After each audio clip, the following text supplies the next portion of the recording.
लो राइजर्स, तो welcome back to the channel. इस कहानी की शुरुआत में हम हमारी फीमेल लीड जी जुक्सियान को देख पाते हैं, जो कि एक डीमन बंदे से लड़ रही थी और उससे कह रही थी कि तुम इस बार ये पिंक को जन्म लेने से नहीं रोक सकते। यहाँ पर डीमन काफी ज्यादा कमजोर था, इस वजह से वो यहाँ पर हार जाता है और गायब हो जाता है। और वहीं ये पिंक का जन्म भी हो जाता है। जुक्सियान ये पिंक को याद करते हुए कहती है कि अब मैं तुम्हें हमेशा प्रोटेक्ट करती रहूंगी और एक दिन हम शादी भी जरूर करेंगे। जिसके साथ हमें यहाँ पर फ्लैशबैक का सीन भी दिखाया जाता है कि किस तरीके से ये पिंक की डेथ हुई। हम देख पाते हैं कि जो डीमन बंदा था वो मारना तो जिक्सवान को चाहता था, लेकिन ये पिंक जैसे ही उसे बचाने के लिए वहाँ पर आता है, तभी डीमन अपनी ब्लैक एनर्जी की मदद से उसे वहाँ पर खत्म कर देता है। और इस जन्म में ये पिंक का नाम फैंग था। फैंग ने आंखें बंद होने से पहले जिक्सवान से कहा था कि हम आफ्टर लाइफ के बाद जरूर मिलेंगे, हमें कोई भी अलग नहीं कर सकता। इसके साथ ही हमें 20 साल बाद का वक्त दिखाया जाता है, जहाँ पर अब ये पिंक काफी ज्यादा बड़ा हो चुका था। और वही हम जिक्सवान को देख पाते हैं, जिसे एक ओल्ड लेडी कह रही थी कि अब ये तुम्हारा काम है कि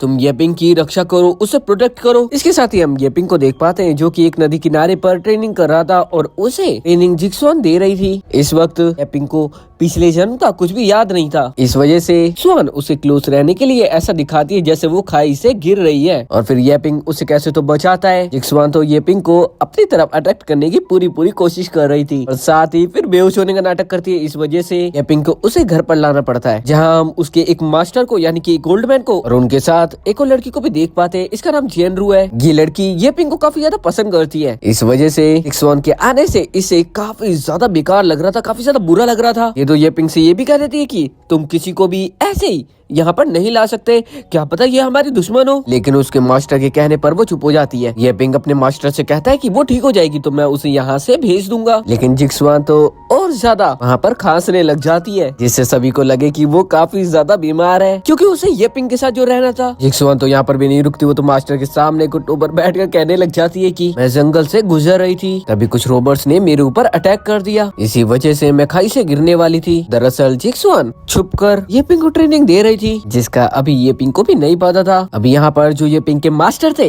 वो तो जिक्सवान को यहाँ पर रहने की परमिशन दे देते हैं। इसके बाद रात को ये पिंक को सपने के अंदर भी जिक्सवान ही नजर आ रही थी। वो दोनों किस कर रहे थे, ये सब जिक्सवान कर रही थी ये पिंक को सब कुछ याद दिलाने के लिए। और वही हम उस डीमन बंदे को देख पाते हैं जिसके पास ये पिंक के मास्टर आते हैं, यानी कि ये उससे मिले हुए थे। वही ये पिंक को अपने आसपास किसी डीमन को होने का एहसास होता है, इस वजह से वो बाहर की तरफ आता है। तो वो वहाँ बाहर जिक्सवान को देख पाता है। जिक्सवान उसे बताती है कि मैंने यहाँ पर एक बड़े से सांप को देखा था, यानी कि एक डीमन सांप को। उसने मुझे पैर पर भी काट लिया। दरअसल उसे काटा वाटा कुछ भी नहीं था, तो सिर्फ ये पिंक को अपनी तरफ अट्रैक्ट कर रही थी। फिर वो अपने पैर उसके आगे कर देती है, जिसे देखकर ये पिंक को तो कुछ होने लग जाता है, लेकिन वो उस चीज पर ध्यान नहीं देता और अपने मुंह से जहर निकालने लग जाता है, जैसा कि सिर्फ फिल्मों में ही होता है। अगर रियल में ये किसी ने कर दिया तो वो बंदा तो वहीं पर निपट जाएगा। जैसे ये पिंक इसके बाद जिक्सवान को अपनी गोद में उठाता है, तभी यहाँ पर जेनरू आ जाती है और वो आती कहती है कि तुम ये क्या कर रहे हो। ये पिंक उससे कहता है कि वो जिक्सवान को किसी सांप ने काट लिया था, इस वजह से मैं बस उसकी मदद कर रहा हूँ। जेनरू कहती है कि अच्छा ऐसा है तो मैं इसके लिए दवाई लेकर आती हूँ। लेकिन जेनरू के दिमाग के अंदर तो कुछ और ही चल रहा था, यानी कि वो कुछ बुरा करने का ही सोच रही थी। जिसके साथ ही वो तो एक सूप बनाकर भी लेकर आ जाती है। जिक्सवान उस सूप को पी लेती है, लेकिन फिर वो ये पिंक से कहने लग जाती कि मेरी तबीयत और ज्यादा खराब होने लग गई है। तो ये पिंक उससे कहता है कि मैं डॉक्टर को लेकर आया, लेकिन जिक्सवान कहती है कि तुम डॉक्टर को मत लेकर आओ, तुम बस मेरे पास रहो। इसलिए ये पिंक वहीं पर रुक जाता है और उसकी वहाँ पर आंख भी लग जाती है और मॉर्निंग आंख खुलती है और वो जिक्सवान के साथ बेड पर सो रहा था और जिक्सवान का हाथ उसके ऊपर था। इसके बाद ये पिंक जब अपनी ट्रेनिंग कर रहा था तब उसे बार बार जिक्सवान की यादें आ रही थी, उसकी यादें उसके दिमाग के अंदर घूम रही थी और वो अपनी ट्रेनिंग के ऊपर ध्यान नहीं लगा पा रहा था। जिस बात को जेनरू भी देख पाती है, उसे तो जिक्सवान के ऊपर काफी ज्यादा गुस्सा आ रहा था। जिसके साथ ही हम रात को जेनरू को देख पाते हैं, जो कि ये पिंक के रूम के अंदर कुछ धुआं छोड़ रही थी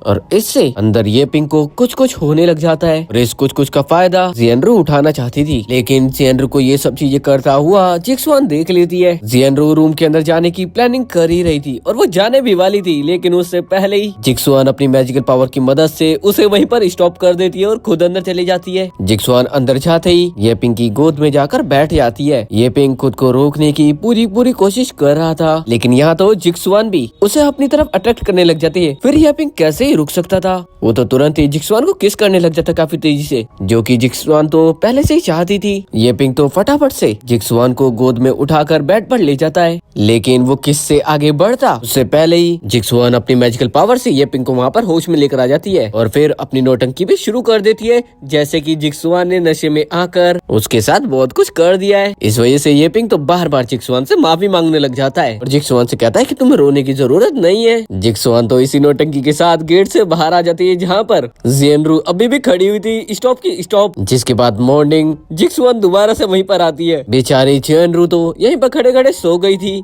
क्योंकि इसके अलावा वो कुछ कर भी तो नहीं सकती थी। रूम के अंदर जाने पर ये पिंग जिक्सुआन को दिखता ही नहीं है। उसे पता चलता है कि आज तो मार्शल आर्ट का एक बहुत बड़ा कंपटीशन है। तभी एक बंदा जियनरू को बुलाने के लिए भी आ जाता है और वो जैसे उसे आवाज लगाता है तभी जियनरू भी होश में आ जाती है और वो उस जगह से हिल पाती है और उसे तो जिक्सुआन के ऊपर काफी ज्यादा गुस्सा आ रहा था। अब जैसे ही जिक्सुआन मार्शल आर्ट कंपटीशन के अंदर जाती है, वहाँ पर उसे एक जुआन किंग नाम का बंदा रोकने लग जाता है, लेकिन जिक्सुआन तो उसे दूर हटाकर वहाँ से चले जाती है, क्योंकि उस बंदे ने पहली बार तो जिक्सुआन को देखा था और वो उसके काफी ज्यादा क्लोज जाने की कोशिश कर रहा था। और वैसे भी जिक्सुआन तो ये पिंग को ही पसंद करती थी। इसके साथ ही जिक्सुआन जैसे ही ये पिंग के पास पहुंचती है, वहाँ पर कुछ बंदे उसके ऊपर अटैक करने वाले थे, लेकिन जिक्सुआन अपनी मैजिकल पावर की मदद से उन्हें रोक देती है और जिक्सुआन का हाथ पकड़कर उसे वहाँ से तेजी से भगाकर ले जाती है, लेकिन रास्ते में वो गिर जाती है और उसे चोट लग जाती है। इस वजह से जिक्सुआन उसे अपनी बैक पर उठाता है और अपने साथ लेकर जाने लगता है। इसके बाद हम कंपटीशन का सीन देख पाते हैं, जहाँ पर हम ये पिंग को देख पाते हैं जिससे लड़ने के लिए काफी सारे बंदे आते हैं, लेकिन ये पिंग सभी को हरा देता है। फिर वही बंदा आता है जुआन किंग नाम का, जो कि जिक्सुआन को छेड़ रहा था। वो बंदा तो सोच रहा था कि मैं बहुत ही आसानी के साथ ये पिंग को हरा दूंगा और वो काफी ज्यादा खुश भी हो रहा था ये चीज सोचकर, लेकिन वो ये पिंग को जानता ही कहा था। ये पिंग तो उसका मार मार कर भरता तो बनाता ही है, साथ ही उसे दूर भुड़का देता है, जिसकी वजह से वो बंदा यहाँ पर हार जाता है। अब यहाँ पर जितनी भी लड़कियां खड़ी हुई थी वो ये पिंग को देखकर काफी ज्यादा खुश हो रही थी और चिल्लाने लग जाती है। कंपटीशन का एंड होने के बाद जुआन किंग और जियनरू एक साथ मिलते हैं और दोनों एक दूसरे के साथ मिलकर काम करने का फैसला करते हैं। लेकिन कंपटीशन जैसे ही खत्म होता है, ये पिंग भी जिक्सुआन से काफी ज्यादा गुस्सा हो जाता है, क्योंकि उसे पता चल गया था कि जिक्सुआन ने उसकी अपनी मैजिकल पावर से मदद करी है। लेकिन ये पिंग तो गुस्सा होकर वहाँ से चला जाता है। तभी जिक्सुआन देख पाती है कि पीछे से उसके ऊपर हमला करने के लिए जियनरू आ रही थी और जैसी वो आती है, जिक्सुआन तो उसका गला पकड़कर उसे आसमान में उड़ा देती है और साथ ही उसे उठाकर दूर फेंक देती है, दूर भड़का देती है और कहती है कि जब तुम मुझे नहीं जानती तो मुझे परेशान करने की कोशिश भी मत करो, वरना तुम नहीं जानती मैं क्या कर सकती हूँ। जिसके साथ ही जिक्सुआन तो गायब होकर सीधा ये पिंग के पास पहुंच जाती है। यहाँ पर ये पिंग के अंदर एक पॉइजन था, जिसे जिक्सुआन काफी आसानी से कंट्रोल कर रही थी। वो उसे खत्म करने की कोशिश कर रही थी, जिस चीज को देखकर ये पिंग उससे पूछ ही लेता है कि आखिर तुम कहाँ से आई हो। तो वो कह देती कि मैं साउदर्न फ्रंटियर से आई हूँ और मेरे अंदर काफी सारी स्किल्स है। ये कहते कहते जिक्सुआन तो ये पिंग के काफी ज्यादा क्लोज चली जाती है और उसके गले पर लवली बाइट करने लग जाती है। जिक्सुआन ये पिंग से कहती है कि अगर तुम्हें अपनी बॉडी का पॉइजन खत्म करना है तो तुम्हें मेरे क्लोज रहना पड़ेगा, तभी मैं तुम्हें एंटीडोट दे सकती हूँ। लेकिन ये पिंग तो अनकंफर्टेबल फील करता हुआ वहाँ से दूर चला जाता है। अब ये दोनों जैसे अंदर की तरफ जाते हैं, वहीं पर हम डीमन बंदे को देख पाते हैं, जो कि अचानक से वहाँ पर आ गया था और आते ही वो जिक्सुआन से कहता है कि आखिर हमें कितना वक्त हो गया ना मिले हुए। ये कहते के साथ ही वो बंदा तो इनके ऊपर अटैक करना चालू भी कर देता है। ये पिंग उसके हमले को रोक नहीं पाता, इसलिए जिक्सुआन खुद ही उससे लड़ने के लिए आगे की तरफ चली जाती है। लेकिन ये पिंग उसे अकेला कैसे छोड़ सकता था, इस वजह से वो भी उसके साथ साथ मिलकर लड़ने लग जाता है और दोनों एक साथ मिलकर उस डीमन को यहाँ से भगा देते हैं। मतलब बेचारा खुद ही डर कर यहाँ से भाग जाता है। तभी यहाँ पर जियनरू भी आ जाती है और जियनरू आते के साथ ही जिक्सुआन के ऊपर गुस्सा करना चाहती थी, उसके ऊपर अटैक भी करती है वो, लेकिन बीच में ये पिंग आकर उस अटैक को रोक देता है, डॉज कर देता है, जिससे उसे चोट लग जाती है। फिर ये पिंग गुस्से से जियनरू से कहता है कि जिक्सुआन कोई डीमन नहीं है जो तुम उसके ऊपर इस तरीके से अटैक कर रही हो। वही हम ये पिंग के मास्टर को देख पाते हैं, जो कि उस डीमन के पास जाकर उससे कह रहे थे कि मुझे इस बार माफ कर दो, मैं तुम्हारा काम जल्दी से पूरा कर दूंगा। अब ये पिंग ने अपने मास्टर की बिना परमिशन से उस डीमन को खत्म करा था, यानी कि उसे भगाया था खाली। उसके मास्टर तो सभी के सामने उसके ऊपर गुस्सा करने लग जाते, क्योंकि वो डीमन उनका जो मास्टर था। मास्टर तो साफ साफ ये पिंग से कहते थे कि जो लड़की तुम्हारे साथ है, यानी कि जिक्सुआन, वो उस डीमन के साथ है, उसे जल्दी से जल्दी तुम्हें खत्म कर देना चाहिए। मतलब सीधा सीधा उसके मास्टर उसे भड़का रहे थे। येपिंग के मास्टर ने तो जिक्सुआन को एक जगह पर पकड़कर रख भी लिया था। येपिंग अपने मास्टर से कह भी रहा था कि वो कोई डीमन नहीं है, आपको उसे इस तरीके से बांध कर नहीं रखना चाहिए। येपिंग के मास्टर को ये लग रहा था कि जिक्सुआन अपने आप को वहाँ से आजाद नहीं कर सकती, लेकिन ये काम तो उसके लिए बड़ा ही आसान था। वही मास्टर महल के अंदर येपिंग को सजा दे ही रहे थे कि तभी यहाँ पर जिक्सुआन भी आ जाती है। लेकिन इस बार यहाँ पर जितने भी लोग थे वो सब जिक्सुआन के खिलाफ थे और साथ ही येपिंग भी अपने मास्टर की साइड था। जिक्सुआन का तो बेचारी का दिल ही टूट जाता है क्योंकि वो येपिंग को काफी ज्यादा प्यार करती थी। इसके साथ ही हम एक बंदे को देख पाते हैं जो कि कुछ तो चीज अपने हाथ से छोड़ता है। ये एक तरीके का पॉइजन था जिसकी वजह से यहाँ पर जितने भी लोग थे वो सभी खुद को मारने लग जाते हैं और यहाँ पर बाकी लोगों को ऐसा लगता है ये सब जिक्सुआन अपनी पावर्स की मदद से कर रही है। इस वजह से येपिंग भी उसके ऊपर काफी ज्यादा गुस्सा हो जाता है, जबकि जिक्सुआन तो लगातार येपिंग को समझा रही थी कि ये सब मैं नहीं कर रही। येपिंग रुकता नहीं है, इस वजह से जिक्सुआन भी अपनी स्वॉर्ड बाहर निकाल लेती है, यानी कि अपनी तलवार बाहर निकाल लेती है। लेकिन तभी येपिंग के मास्टर उसके ऊपर अटैक कर देते हैं, वो भी अपनी ब्लैक एनर्जी की मदद से। और जिक्सुआन को समझ में आ जाता है कि ये जो येपिंग के मास्टर है ये डीमन के साथ मिले हुए हैं। तभी यहाँ से मास्टर भी गायब हो जाते हैं और जिक्सुआन भी गायब हो जाती है और ये दोनों एक जगह पर आ जाते हैं जहाँ पर येपिंग के मास्टर अपनी पूरी पावर का यूज करके जिक्सुआन को खत्म करना चाहते थे, लेकिन जिक्सुआन वहाँ पर अपनी कल्टीवेशन पावर का इस्तेमाल करके वहाँ पर उसके मास्टर को खत्म कर देती है। और जब येपिंग और बाकी लोग वहाँ पर पहुँचते हैं जियनरू तो वहाँ पर चिल्लाने लग जाती है कि इसने हमारे मास्टर को खत्म कर दिया। लेकिन तभी येपिंग जिक्सुआन को अपने साथ टेलीपोर्ट करके एक दूसरी जगह पर ले जाता है। जिक्सुआन येपिंग से कहती भी कि तुम मुझे यहाँ पर क्यों लेकर आ गए। येपिंग जिक्सुआन से कहता है कि हमारा मिलना यहाँ पर खत्म होता है, लेकिन जिक्सुआन इतनी आसानी से उसे छोड़कर जाने वाली कहाँ थी। वो रात को एक बार फिर से उसके पास आ जाती है।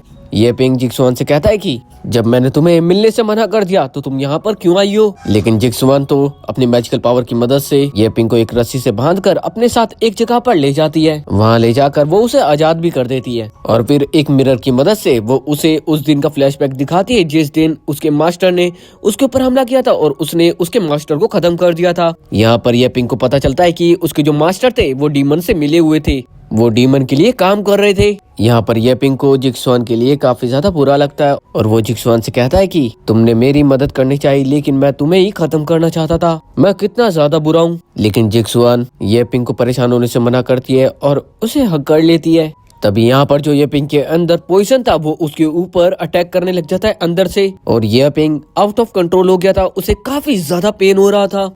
लेकिन कैसे तो जिक्सुआन उसे संभालती है, जिसके बाद दोनों जड़ी बूटी ढूंढने के लिए यानी कि उस पॉइजन का इलाज ढूंढने के लिए माउंटेन पर भी जाते हैं एक साथ। और जब वो थक जाते हैं तो वो एक जगह पर रूम लेने के लिए भी जाते हैं, लेकिन रात हो चुकी थी, इस वजह से वहाँ पर सिर्फ एक ही रूम बचा हुआ था। जब जिक्सुआन नहाने के लिए जाती है तो येपिंग उस रूम से बाहर की तरफ चला जाता है और तभी यहाँ पर जियंगरू एक बंदे के साथ आकर जिक्सुआन को बिना पता लगे उसके ऊपर अटैक करके उसे स्टॉप करके वहाँ से उसे ले जाते हैं। जब येपिंग रूम के अंदर आता है तो उसे तो वहाँ पर जिक्सुआन मिलती ही नहीं है। जिक्सुआन को तो जियंगरू और उसके साथ वाले बंदे ने एक जगह पर लाकर बांध दिया था और हम देख पाते हैं जियंगरू के साथ जो बंदा आया हुआ था वो और कोई नहीं बल्कि जुआन किंग था, जिसने मार्शल आर्ट कंपटीशन के अंदर जिक्सुआन को छेड़ने की कोशिश की थी। दरअसल जुआन किंग जियंगरू डीमन के साथ मिल चुके थे, इस वजह से उन्हें भी कुछ पावर्स मिल गई थी। ये दोनों मिलकर जिक्सुआन को तकलीफ पहुंचा ही रहे थे कि तभी यहाँ पर येनपिंग भी पहुंच जाता है। लेकिन जैसे येनपिंग यहाँ पर आता है वो दोनों तो यहाँ से गायब होकर भाग जाते हैं। येनपिंग के अंदर जो पॉइजन था वो एक्टिवेट हो रहा था, यानी कि वो येनपिंग को तकलीफ दे रहा था। इस वजह से जिक्सुआन फटाफट से उसके पास आती है और उसे किस करने लगती है,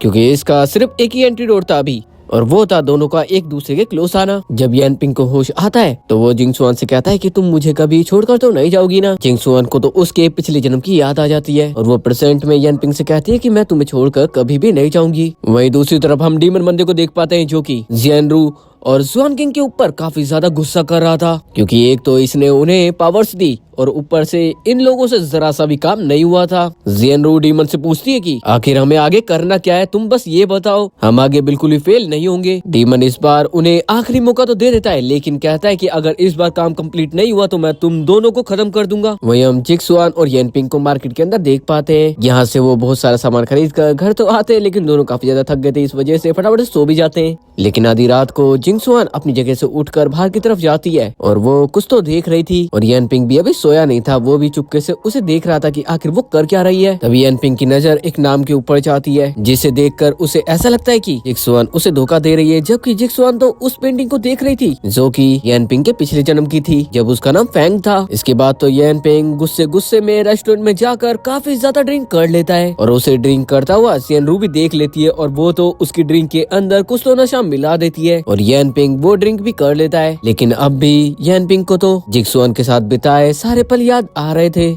और ये सोचते सोचते वो बेहोश भी हो जाता है। जिक्सुआन कैसे तो उसे ढूंढती हुई यहाँ पर आ जाती है। जब वो उसे उठाकर घर ले जाना चाहती थी तो वो तो उल्टा उसी के ऊपर गुस्सा करने लग जाता है और जिक्सुआन से कहता है कि तुम मुझसे दूर रहो। और इसी चीज का फायदा उठाने के लिए येनरू भी यहाँ पर आ जाती है और उसके साथ जुआन किंग भी यहाँ पर आ रखा था। लेकिन जिक्सुआन येन पिंग को बेहोश करके और जुआन किंग और येनरू को स्टॉप करके उनसे कहती है कि तुमने येंग पई को कोई पॉइजन दिया है। जिक्सुआन तो उस पॉइजन की पिल्स को येन पिंग की बॉडी से बाहर निकाल लेती है अपनी कल्टीवेशन पावर की मदद से और फिर उन पिल्स को जुआन किंग और जियनरू को खिला देती है और कहती है कि थोड़ा टेस्ट तुम भी कर लो। जैसे येन पिंग को होश आता है वो जियनरू और जुआन किंग को खड़ा करके कहता है कि दोनों ठीक तो हो और जिक्सुआन से कहता है कि तुम उनके ऊपर हमला क्यों कर रही हो। जिक्सुआन कहती है कि मैंने तो कुछ भी नहीं करा, उन्हीं से पूछ लो। जुआन किंग और जियनरू येन पिंग से कहने लग जाते हैं कि जिक्सुआन ने तो कुछ भी नहीं करा। येन पिंग तो खुद भी कम्प्लीटली शॉक था कि आखिर ये ऐसा क्यों कर रहे हैं। दरअसल जो येन पिंग था उसकी आधी मेमोरी लॉस्ट हो चुकी थी, यानी कि वो बहुत सारी बातें भूल चुका था। येन पिंग को बस यही आता कि जिक्सुआन ने उसके मास्टर को मारा है, लेकिन जियनरू कहती है कि ऐसा कुछ भी नहीं है। येन पिंग कहता है कि फिर मेरे मास्टर कहाँ पर है। जिक्सुआन कहती है कि वो तो अकेले में कल्टीवेशन करने के लिए चले गए हैं, यानी कि मैजिक की ट्रेनिंग करने के लिए चले गए हैं। और इतना कम नहीं था, एक मिरर की मदद से जिक्सुआन येन पिंग को उसके मास्टर दिखाते हैं जिसके अंदर वो कह रहे थे कि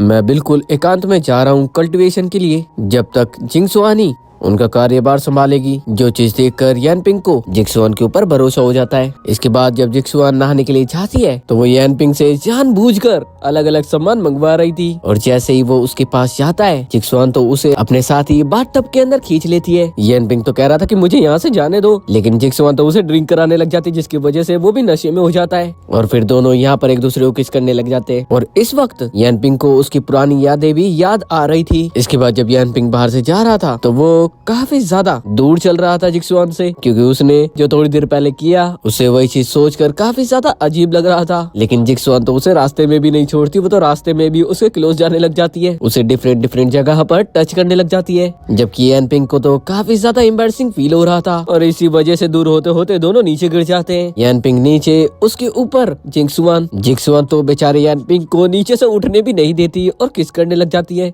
महल के अंदर आने के बाद जिक्सुआन सभी को अनाउंस करने वाली थी कि येन पिंग और वो एक होने वाले। उससे पहले ही जियनरू ने हाथ में एक डॉक्यूमेंट पकड़े हुए कहती है कि मैं आज सबको बताना चाहती हूँ कि ये जिक्सुआन डीमन के साथ मिली हुई है। जिक्सुआन उस पेपर को चेक करती है और कहती है कि तुम्हें इससे अच्छा कोई सबूत नहीं मिला क्या, जो तुम इतना बेकार इतना झूठा सबूत लेकर आई हो। और दूर से ही खड़े खड़े कल्टीवेशन पावर की मदद से उसे एक जोरदार थप्पड़ मारती है, जिसके बाद जियनरू और उसके साथ का जो बंदा था वो दोनों ही घुटनों पर बैठकर माफी मांगने लग जाते हैं। तभी यहाँ पर रियल डीमन की भी एंट्री हो जाती है। अब डीमन को दिखते के साथ ही जियनरू और उसके साथ का बंदा उसे भी रिस्पेक्ट देने लग जाते हैं। मतलब ये ना इधर के थे ना उधर के। डीमन कहता है कि तुम दोनों ही बेकार हो और ये कहते ही वो तो तुरंत ही दोनों को खत्म कर देता है। डीमन तो सीधा येन पिंग को पकड़ लेता है और जिक्सुआन से कहता है कि तुम्हारे पास जितनी भी पावर्स है वो मुझे दे दो। डीमन तो उसकी पावर छीनने लगता ही है कि तभी येन पिंग वहाँ से छूटकर सीधा जिक्सुआन को जाकर गले लगा लेता है, जिससे काफी ज्यादा तकलीफ हो रही थी। डीमन तो यहाँ पर येन पिंग को खत्म करने वाला था, लेकिन जिक्सुआन को इतना ज्यादा गुस्सा आता है कि उसकी पावर्स बहुत ज्यादा बढ़ जाती है, जिसकी वजह से डीमन को यहाँ से भागना पड़ता है। लेकिन येन पिंग की हालत काफी ज्यादा खराब हो चुकी थी, वो बिल्कुल मरने वाला था। जिक्सुआन कैसे तो उसकी हेल्प करती है और उसे उठाकर गॉडेस नोवा के पास लेकर जाने लगती है, क्योंकि उसका कहना था कि वो उनकी मदद कर सकती है और गॉडेस नोवा वहाँ पर आती भी है। जिक्सुआन उनसे रोते हुए कहने लग जाती है कि आप जल्दी से जल्दी येन पिंग को बचा लो। गॉडेस नोवा जिक्सुआन से कहती है कि मैं येन पिंग को बचा सकती हूँ, लेकिन मेरी भी एक शर्त है, जिसके लिए जिक्सुआन बिना कुछ बोले ही कह देती है कि जो भी शर्त है वो मुझे मंजूर है, बस आप कैसे भी येन पिंग को बचा लो। गॉडेस नोवा जिक्सुआन से कहती है कि जो तुम्हारा काम है, जो तुम्हारा मिशन है, तुम्हें उस पर ध्यान देना चाहिए, लेकिन तुम जन्मों से इस लड़के के प्यार में फंसी हुई हो, इसलिए मुझे कुछ भी न चाहिए, मुझे तुम चाहिए हो। गॉडेस नोवा जिक्सुआन से कहती है कि मैं तुम्हें बस 3 दिन का वक्त दे सकती हूँ, तुम्हें 3 दिन में उससे अलग होना पड़ेगा, बिल्कुल अलग। येन पिंग की लाइफ के बदले जिक्सुआन उससे दूर रहना मंजूर करती है। अब जैसे येन पिंग को होश आता है, उससे पहले की मेमोरी भी याद आ जाती है, यानी कि पिछले जन्म की, और उसे पता चल जाता है कि फैंग और कोई नहीं बल्कि वही है,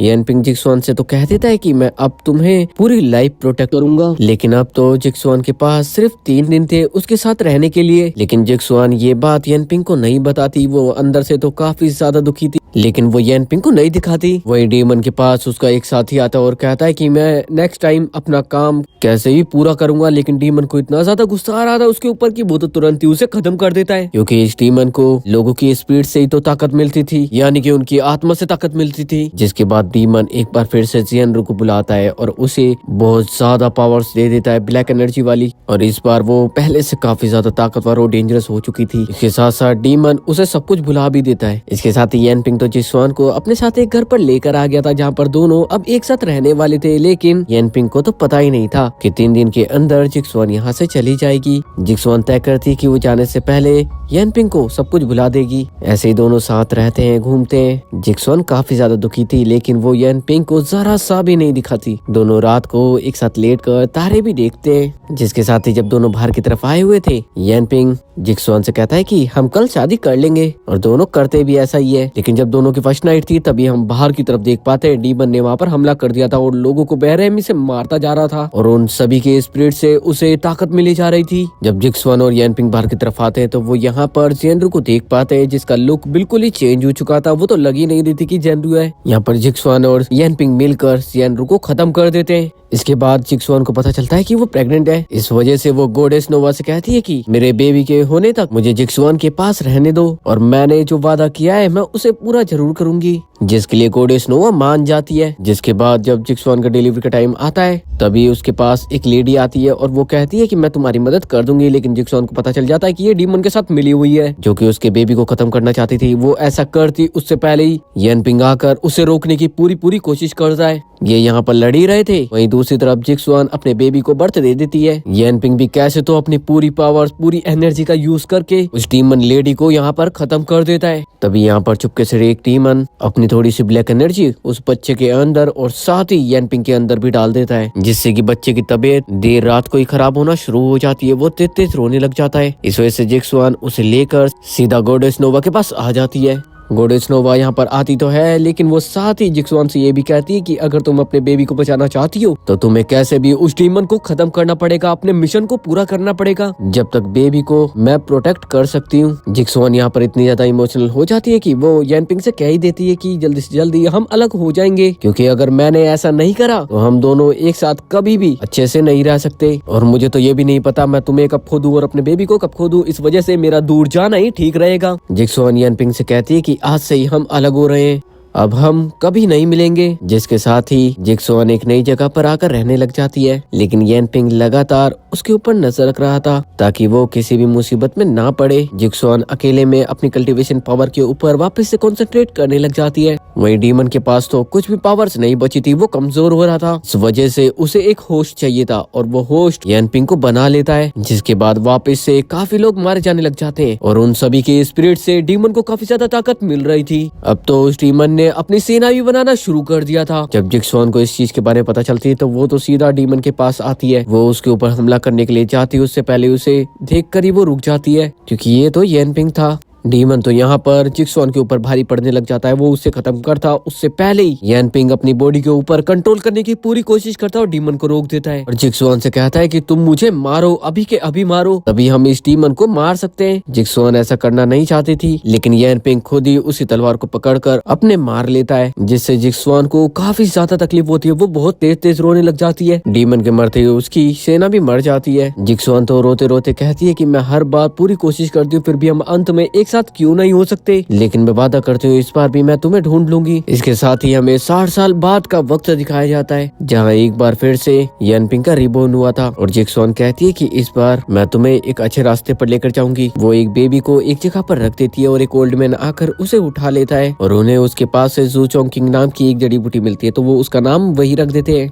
इसके बाद हमें दिखाया जाता है कि यनपिंग जिसका रिबॉर्न हुआ है वो अब बड़ा हो चुका है और इस बार वो अपनी कल्टीवेशन पावर का यूज काफी अच्छे से कर रहा था। वो गोस्ट स्पिरिट को भी ढूंढने की कोशिश करता है, वो भी एक स्पिरिट कंपास की मदद से, और स्पिरिट को पकड़ते पकड़ते वो एक जगह पर पहुंच जाता है जहाँ पर एक लड़की डांस कर रही थी और ये और कोई नहीं बल्कि जिंगसुआन थी। जैसे ही चोंगकिंग जिक्सुआन को देखता है उसे एहसास हो जाता है कि जैसे मैं इसे पहले से ही जानता हूँ। और चोंगकिंग तो जिक्सुआन को लगातार बस देखे ही जा रहा था प्यार से, और जिक्सुआन भी उसे प्यार से देख रही थी। और इसी के साथ ये ड्रामा यहाँ पर खत्म हो जाता है। तो जान से पहले चैनल को सब्सक्राइब, वीडियो से जोर से कर देना।